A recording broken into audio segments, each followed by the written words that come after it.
Il est important de se rappeler, lorsqu'on parle des premiers humains, que pendant des millions d'années, nous n'étions pas des prédateurs dominants. Il a fallu beaucoup de temps aux premiers humains pour atteindre la position que nous occupons actuellement. Terriblement et tristement dominants sur tout le règne animal, dans ces premières années, les humains faisaient face à une grande variété de menaces. Tout des crocodiliens, des herbivores agressifs, des ours géants et même d'énormes oiseaux étaient à la fois dangereux et courants au Pléistocène. Un groupe de prédateurs, cependant, se distingue tristement au-dessus de tous les autres, tant par sa popularité que par sa réputation. Les chats à dents de sabre, ou tigres à dents de sabre, comme on les appelle couramment, rien que leur nom suffit à évoquer une image puissante dans l'esprit. Un félin géant, bien plus féroce que les lions et les tigres de notre époque, se tenait debout, surveillant son territoire, dévoilant ses crocs et rugissant. Partout dans le monde, les chats à dents de sabre formaient un groupe d'animaux importants et dangereux. Mais il est important de se rappeler qu'ils n'étaient que cela, des animaux.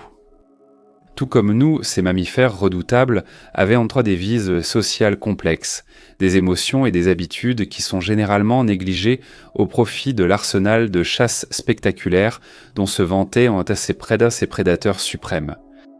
Dans la vidéo d'aujourd'hui, nous allons examiner plusieurs des plus célèbres félins à dents de sabre qui vivaient dans les prairies du monde du Pléistocène, que nos premiers ancêtres commençaient à conquérir. Nous allons nous intéresser à des animaux du monde entier, en explorant comment ils vivaient et chassaient aux côtés de nos lointains parents. Installez-vous confortablement et détendez-vous pendant que nous vous ramenons au Pléistocène pour explorer les tigres à dents de sabre, les prédateurs préhistoriques des premiers humains. Une chose qui pourrait vous surprendre à propos de ces prédateurs préhistoriques, c'est leur position dans l'arbre généalogique des félins. Aujourd'hui, toutes les espèces de chats appartiennent à l'ordre des carnivores, une grande famille qui comprend des animaux apparentés comme les chiens, les ours, les belettes et les phoques, parmi beaucoup d'autres. Au sein des carnivores, tous les chats appartiennent à une famille appelée les félidés. Un groupe très diversifié qui comprend tout, des lions et des tigres aux cougars et aux caracals, ainsi que des chats des sables et des chats des jungles beaucoup plus petits, entre autres. Beaucoup de ces grands félins, comme les lions, les tigres, les léopards et les jaguars, sont placés dans la sous-famille des panthérinés.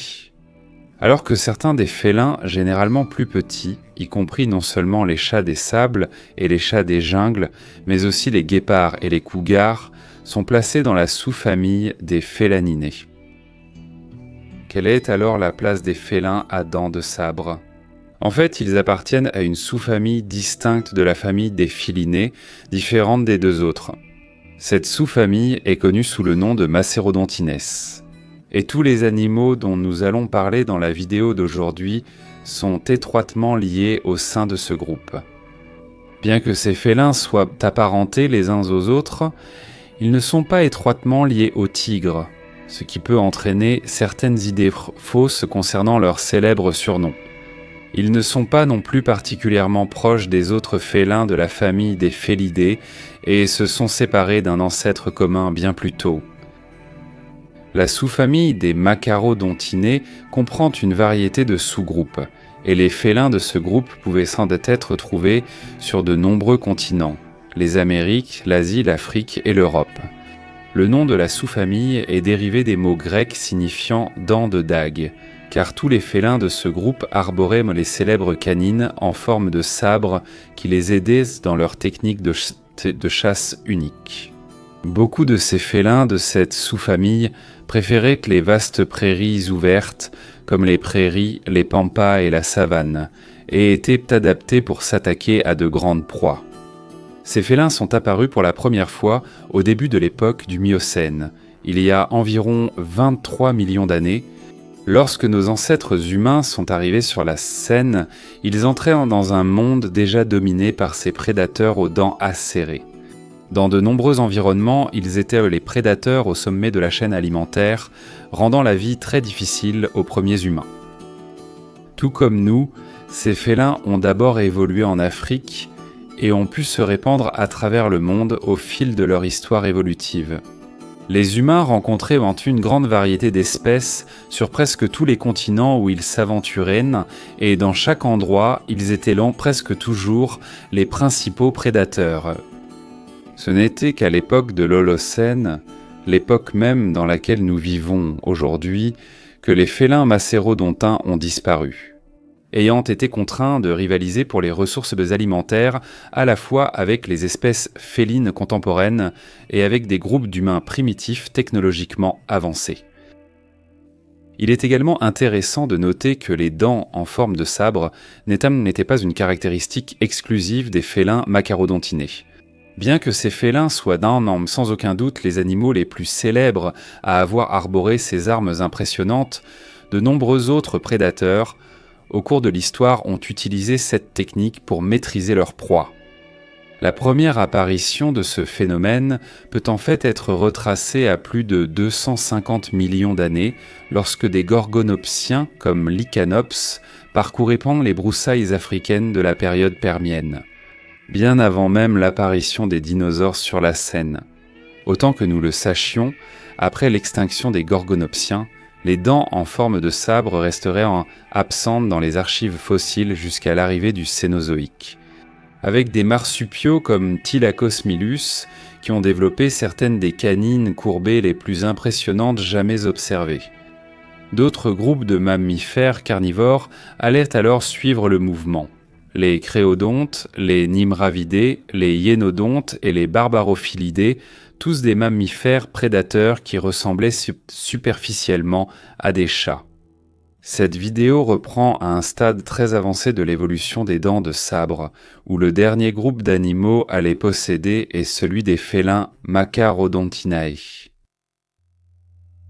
Deinofelus était le félin qui était là depuis le tout début. À travers les annales de l'évolution humaine, c'est parmi tous les dents de sabre celui que la majorité des premiers humains connaissaient le mieux.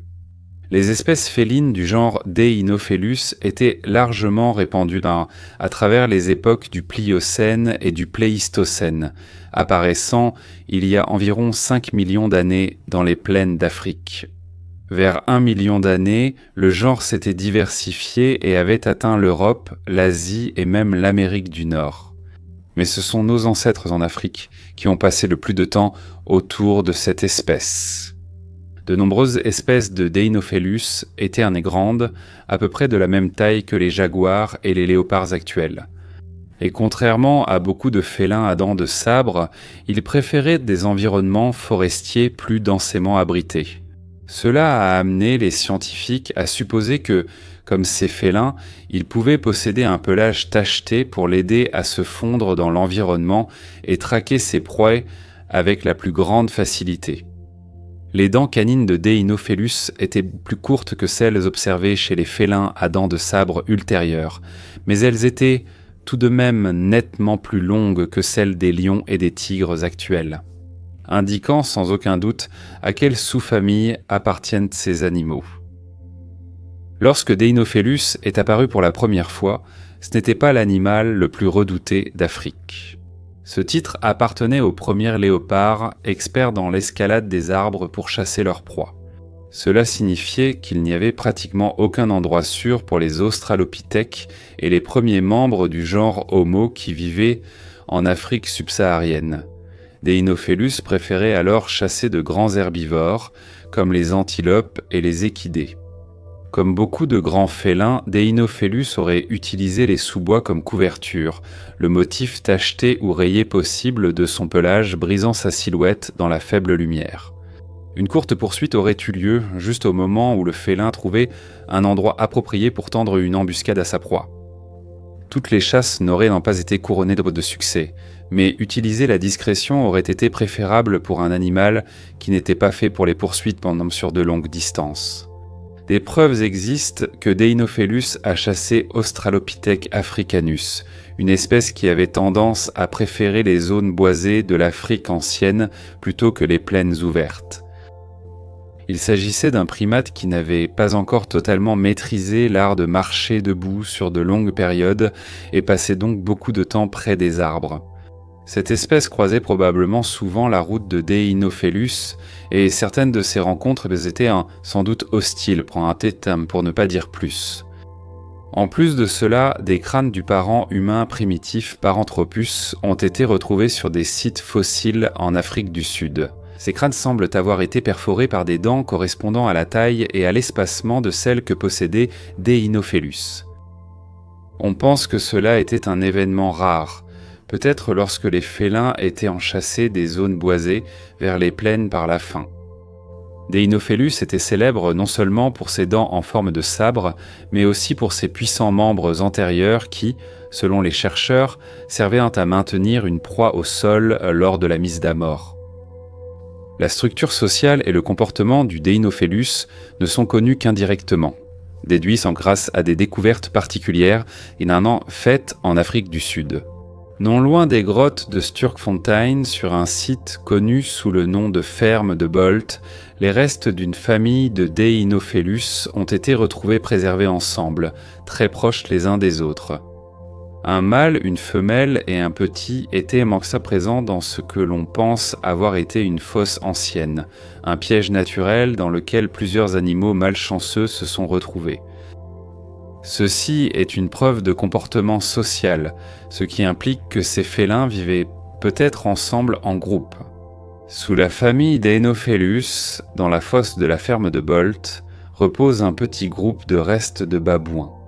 On pense que les félins ont peut-être tenté de s'attaquer aux babouins coincés dans la fosse, pour finalement s'y retrouver piégés eux-mêmes. De plus, il existe également de nombreuses preuves que Deinofelus aurait pu s'abriter dans des grottes, car on y a découvert une grande quantité de restes de félins. On pense que les 8 espèces nommées de Deinofelus se sont toutes éteintes, lorsque le Pléistocène supérieur a laissé place à la dernière ère glaciaire. Alors que les forêts dont ils dépendaient se transformaient en prairies sèches, les principales sources de nourriture des félins ont disparu, et ils se sont retrouvés incapables de s'adapter à un monde en rapide évolution. Comme les autres félins à dents de sabre, ils ont fini par disparaître complètement. Un autre genre répandu de félins macérodontinés qui est apparu dans les archives fossiles vers l'époque du Miocène moyen, Macarodus, est malheureusement devenu ces dernières années une sorte de taxon fourre-tout. C'est un terme utilisé par les biologistes pour décrire un genre animal servant à classer des espèces dont le placement exact est incertain. Le félin a été décrit et nommé pour la première fois en 1832 par Johann Jakob Kopp, un naturaliste allemand, avant les études de Kopp. On pensait que les restes appartenaient à une ancienne espèce d'ours, mais Kopp a pu les identifier comme étant un félin à dents de sabre. Au fil des années, de nombreux restes d'autres félins à dents de sabre ont été placés dans le genre Macérodus. Des fossiles qui appartenaient en réalité à des animaux comme Mégantyrion, Nimravids et Sansanosmilus lui ont été attribués au fil des années. Cela a depuis été rectifié. Et bien que Macarodus soit encore en quelque sorte un taxon fourre-tout, il reste un genre valide, et le félin, connu sous le nom de Macérodus, a bel et bien existé. Environ de la taille d'un lion moderne en moyenne, la plupart des espèces de Macarodus mesuraient 1 mètre de haut et 2 mètres de long. Il était connu sur des sites à travers l'Afrique, l'Europe, l'Asie et l'Amérique du Nord, avec 5 espèces décrites de manière fiable. La plus grande de ces espèces était une espèce de Chine, connue sous le nom de Macérodus horribilis, qui figurait parmi les plus grands félins macérodontines dans l'ensemble, pesant plus de 400 kg. C'est plus du double du poids moyen d'un lion, ce qui en aurait fait un prédateur redoutable et massif. Les crânes de Macharodus sont étroits mais grands, avec de longues canines en forme de couteau qui devenaient de moins en moins dentelées à mesure que l'animal les utilisait. En raison de la taille massive et des pattes courtes de ce félin, les scientifiques ont pu en déduire que toutes les espèces connues étaient vraiment des prédateurs embusqués. Il attendait, dissimulé parmi le feuillage clairsemé ou les hautes herbes des plaines ouvertes, n'attaquant que lorsque la proie était suffisamment proche. Malgré la longueur de ses énormes canines, Macerodus était capable de loger ses dents confortablement dans sa bouche. Contrairement à des espèces ultérieures comme Smilodon, dont les dents étaient si grandes qu'elles dépassaient en permanence de la mâchoire. On pense que les espèces de Macerodus étaient de bons sauteurs, capables de bondir sur une proie afin d'utiliser leurs canines pour infliger une blessure tranchante à la gorge. Comme beaucoup de félins à dents de sabre, les longues canines de Macerodus étaient fragiles et n'étaient utilisées pour maîtriser la proie qu'en dernier recours. Tandis que les bras puissants du félin maintenaient la proie au sol, les dents n'étaient utilisées que si le félin était sûr de porter un coup fatal. Prendre le risque. Casser les dents était une condamnation à mort potentielle et aurait rendu le félin incapable d'effectuer une mise à mort propre et rapide, ce qui aurait pu entraîner la famine. Les fossiles de Macharodus sont très bien connus sur le site de Cerro de los Batallones en Espagne, où il était un prédateur de grands herbivores. De nombreux animaux différents figuraient au menu du félin. Des premiers parents des girafes et des rhinocéros aux chevaux, cerfs, antilopes et même éléphants. En Amérique, on pense que les espèces de Macharodus étaient capables d'abattre même certaines espèces de paresseux terrestres, parmi les animaux les plus grands et les plus dangereux des plaines ouvertes. Fait intéressant, les dents de Macharodus trouvées en Espagne présentent un taux élevé de cassure, ce qui implique que ces félins utilisaient effectivement leurs dents pour maintenir une proie. Un geste particulièrement risqué, en effet. Macharodus kabir provenant du désert du Jurab, dans ce qui est aujourd'hui le nord du Tchad en Afrique centrale, est l'espèce que l'on pense avoir été un mangeur d'hommes. Sahelanthropus, un genre de primate primitif qui aurait ressemblé à la fois aux chimpanzés et aux humains, est considéré comme une proie clé pour cette espèce. Il s'agissait d'une espèce de Macharodus particulièrement grande et qui aurait représenté une menace persistante pour nos premiers ancêtres dans cette région. On pense que le comportement social chez Macharodus était très similaire à celui observé chez les grands félins actuels. En tant que prédateurs des plaines ouvertes, il était possible que ces félins vivaient en groupe comme les lions modernes, peut-être dirigés par un seul mâle.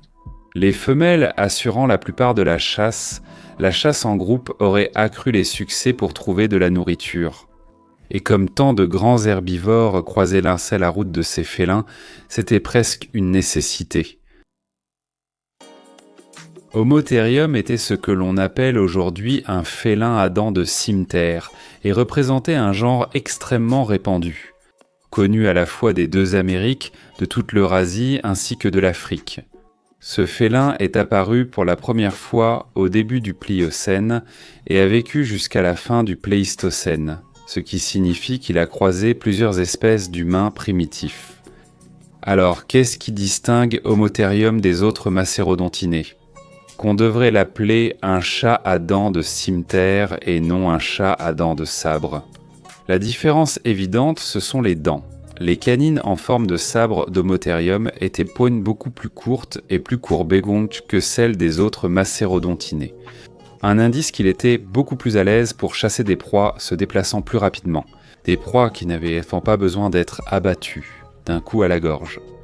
La deuxième différence peut être observée dans la structure des membres de ces félins spectaculaires.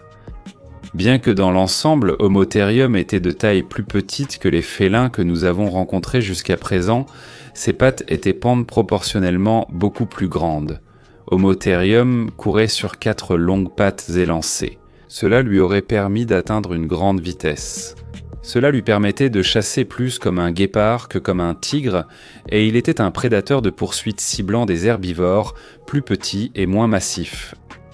Il vivait dans des habitats ouverts et alpins, et on pense qu'il était bien mieux adapté à la vie sur la steppe à mammouth que ses proches parents. Ce qui signifie qu'il a pu survivre plus longtemps dans un plus grand nombre de régions. On pense qu'il était diurne, chassant pendant la journée et dormant la nuit. Grâce à leurs adaptations remarquables à une vie dans des environnements plus froids et plus ouverts.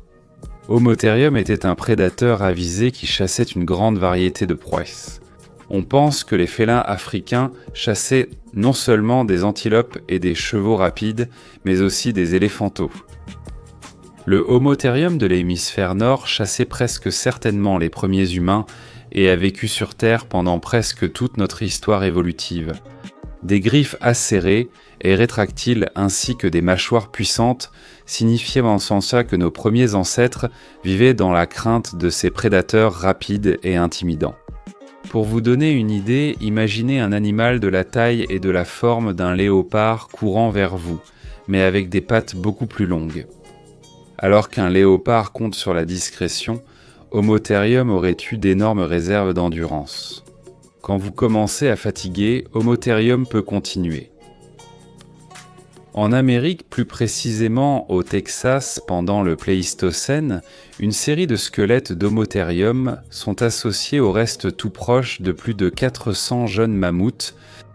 Les Homo therium découverts ici varient beaucoup en termes d'âge. Des individus âgés reposent aux côtés d'adultes dans la force de l'âge, qui, à leur tour, prenaient soin des petits, que l'on retrouve également dans ces dépôts. On pense que ce site, connu sous le nom de grotte de Friesenhahn, servait en quelque sorte de repère à une troupe de Homo therium, appartenant à une population de félins qui se nourrissaient principalement de jeunes mammouths comme source principale de nourriture. Ceci prouve directement un comportement social complexe. On pense qu'une meute de félins chassait ensemble pour abattre un mammouth, puis collaborait pour ramener la proie à la grotte à la grotte afin de la consommer en communauté. Bien que les membres antérieurs fussent fins et conçus pour la vitesse, ils offraient également aux félins une grande musculature et beaucoup de puissance. Ce qui signifie qu'il était parfaitement équipé pour abattre des proies puissantes aussi bien que rapides. On pense même que le félin aurait démembré les mammouths en morceaux plus faciles à transporter. Ainsi, chaque félin pouvait transporter une part équitable de la carcasse jusqu'à la grotte pour que les autres puissent en profiter. Le comportement de se réfugier dans des grottes a probablement été adopté comme moyen de faire face à d'autres carnivores concurrents de la région. Les loups terribles, les ours à face courte et d'autres félins, comme les lions américains, vivaient dans cette terre et auraient pu dominer Homo therium pour leur nourriture dans des conditions favorables. S'abriter dans une grotte avec tout le groupe familial signifiait que des problèmes comme ceux-ci étaient minimisés. Megantyrion était un genre diversifié de félins à dents de sabre qui a prospéré tout au long du Miocène, du Pliocène et du Pléistocène à travers l'Amérique du Nord, l'Afrique et l'Eurasie. Il est devenu plus rare dans les hémisphères sud, car ce n'était pas un félin adapté aux environnements forestiers, préférant chasser ses proies s'étendant dans les plaines ouvertes. Certains des plus anciens fossiles de Megantyrion datent d'environ 45 millions d'années et ont été découverts de façon remarquable en Amérique du Nord. Il a donc été proposé qu'il s'agissait d'un félin ayant suivi des routes migratoires opposées à celles de ses parents, ayant évolué en Amérique du Nord, puis s'étant répandu en Asie via le détroit de Bering. À partir de là, il a atteint l'Afrique il y a environ 35 millions d'années et est arrivé en Europe il y a environ 25 millions d'années sans. Cependant, le scepticisme persiste. Certains restes kenyans, appartenant peut-être à Megantyrion, pourraient avoir 7 millions d'années, faisant de l'Afrique leur berceau évolutif. Les espèces de Megantyrion étaient essentiellement l'opposé de Homo therium. C'était une espèce courte, trapue et massive, à peu près de la taille d'un jaguar moderne. Ses muscles du cou étaient parmi les plus développés de tous les félins connus, ce qui l'aidait à infliger une morsure très dangereuse au cou des herbivores qu'il chassait. On pense que les espèces européennes de mégantyrions chassaient de grands mammifères à sabots ainsi que les petits des éléphants et des rhinocéros. Non seulement c'était un chasseur efficace au sol, mais il aurait aussi été parfaitement capable de grimper aux arbres avec une grande habileté. Peut-être traînait-il ses proies sur de grosses branches pour être à l'abri des charognards au sol. Contrairement à certains autres félins macharodontines, Mégantyrion est considéré comme ayant été solitaire, un peu comme un léopard moderne. Ses dents carnassières étaient petites, ce qui indique qu'il mangeait pas sa nourriture très lentement, à l'écart des autres animaux. On sait que des spécimens de Mégantyrion d'Asie occidentale sont entrés en contact violent avec des groupes d'Homo erectus, car des crânes d'Homo erectus présentent des blessures correspondant aux dimensions des dents en forme de sabre de ce félin. Cependant, d'après la position des marques sur le crâne, on pense que ce félin ne chassait pas l'Homo erectus, mais l'attaquait simplement dans un acte de légitime défense. Effrayé. Le félin ne traquait pas activement les hominidés, mais il a peut-être été la cible d'une attaque de leur part afin de le faire fuir. Le Mégantyrion acculé fit le contraire, se jetant de front sur l'un des Homo erectus et refermant violemment ses mâchoires sur la tête de l'humain. Cela entraîna la mort de l'Homo erectus, dont les compagnons ont probablement pris la fuite dans la direction opposée. On ne pense pas que le félin ait ensuite commencé à se nourrir de l'hominidé, et il a simplement abandonné sa proie à la merci des charognards. Ailleurs, cependant, en Afrique du Sud, ce n'est pas le cas. Et il existe des preuves directes découvertes grâce à l'examen des isotopes de carbone dans les dents de Mégantyrion, montrant que ce félin chassait les premiers humains. Non seulement il les chassait, mais il était plus susceptible de les chasser que les autres espèces de félins de la région, comme Deinofelus. Fait intéressant, on pense que Mégantyrion aurait pu être un ancêtre direct du plus célèbre de tous les félins à dents de sabre, Smilodon. Cela est dû à sa présence imposante en Amérique du Nord et aux similitudes observées parmi les spécimens fossiles découverts. Jusqu'à présent, aucun autre félin à dents de sabre n'a été aussi bien représenté ou étudié dans les médias que Smilodon. En fait, si vous voyez un félin à dents de sabre dans l'art, à la télévision, au cinéma ou dans un jeu, il s'agit presque toujours de Smilodon ou d'un modèle basé sur lui. Cela est dû au fait que les restes de Smilodon sont en effet très bien connus, ce qui a fait de ce félin l'un des animaux préhistoriques les plus célèbres. Point final. 3 espèces sont connues de la science. Smilodon gracilis, Smilodon populator et Smilodon fatalis, toutes 3 n'étant connues que des Amériques. C'était un genre particulièrement grand, construit de manière robuste, avec une importante musculature pour l'aider à abattre de puissants herbivores. Ses canines en forme de sabre étaient parmi les plus longues de tous les félins machaerodontinés et auraient en été utilisées avec parcimonie pour porter un coup fatal à la gorge. Smilodon a évolué en Amérique du Nord et a pu accéder à l'Amérique du Sud lorsque l'isthme de Panama a relié les 2 continents il y a 3 millions d'années, permettant ainsi le grand échange interaméricain d'avoir lieu. L'Amérique du Sud a reçu des animaux tels que les félins à dents de sabre, les chevaux, les camélidés, les cochons et les proboscidiens d'Amérique du Nord, tandis que l'Amérique du Nord a reçu des paresseux terrestres, des glyptodontes, des oiseaux terreurs, des rongeurs et bien d'autres. Smilodon, un félin adapté à la chasse de grands animaux comme les bisons et les chameaux en Amérique du Nord, a prospéré dans le Sud. Il a peut-être même surpassé les spectaculaires oiseaux terreurs. Forçant leur extinction dans ce qui est aujourd'hui le Brésil et l'Argentine, le Smilodon n'a disparu que très récemment, il y a environ 10 000 ans. Pour être plus précis, cela signifie que les humains ont coexisté avec ce félin pendant environ 3000 ans lorsqu'ils sont arrivés pour la première fois en Amérique du Nord. Et certaines de ces rencontres étaient presque certainement mortelles. Le Smilodon était adapté à la chasse de certains des plus grands et des plus puissants herbivores des plaines américaines. Ainsi, les humains, en particulier ceux qui étaient seuls ou sans armes, auraient été une proie facile pour un chasseur aussi efficace et coordonné. Comme beaucoup d'autres macérodontinés, le smilodon aurait adopté une approche furtive en tant que prédateur embusqué. Utilisant le feuillage ou les hautes herbes comme couverture, il réduisait lentement la distance entre lui et sa proie. Au tout dernier moment, il frappait avec ses pattes en premier, plaquant la créature qui se débattait et plantant fermement ses dents dans le cou. Cette précision assurait que les dents se cassaient tant rarement et que le félin survivait pour chasser. On ne sait cependant pas si Smilodon était un animal social ou non. Un élément clé pour affirmer qu'ils étaient vraiment sociaux est que les fossiles de Smilodon sont associés aux fosses de goudron de La Brea, près de ce qui est aujourd'hui Los Angeles dans l'État de Californie aux États-Unis. La Brea se compose de nombreuses grandes mares de goudron collants et visqueux qui auraient le piégé des herbivores en difficulté lorsqu'ils les traversaient imprudemment. Des études sur les lions et les hyènes montrent que les grands carnivores mammifères réagissent rapidement aux sons d'animaux en difficulté dans de telles situations. Et il est probable que Smilodon ait également chassé de cette manière. Cela pourrait indiquer une intelligence accrue, un trait étroitement associé aux animaux chasseurs en meute comme les lions et les hyènes.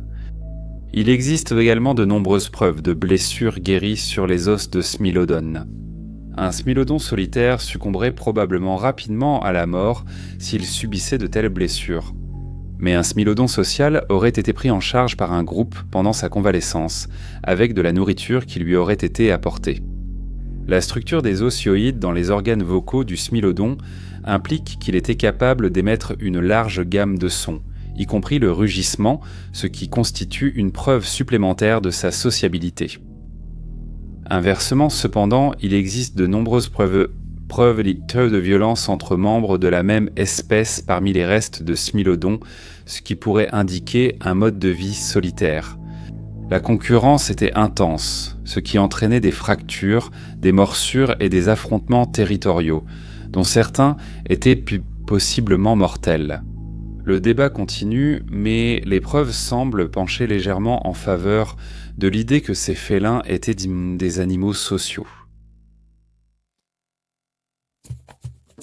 Les relations entre les humains et les grands félins remontent donc bien plus loin que ce que vous auriez pu imaginer au départ. Durant le Pléistocène, partout où les humains arrivaient, les félins à dents de sabre les avaient précédés. Il est très facile de comprendre pourquoi ces animaux ont occupé une place si particulière dans notre préhistoire, avec leurs premières représentations apparaissant dans l'art rupestre chez nos ancêtres tout au long du Pléistocène. Si vous retiriez aujourd'hui les outils, les villes, les armes et la technologie des humains, le paysage des plaines et des forêts d'Afrique, d'Eurasie et des Amériques serait similaire.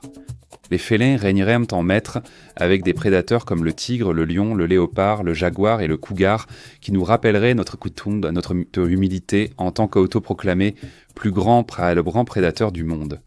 Ces magnifiques prédateurs ont inspiré l'art et les récits humains pendant des millénaires. Et il y a très peu de chances que cela s'arrête de sitôt.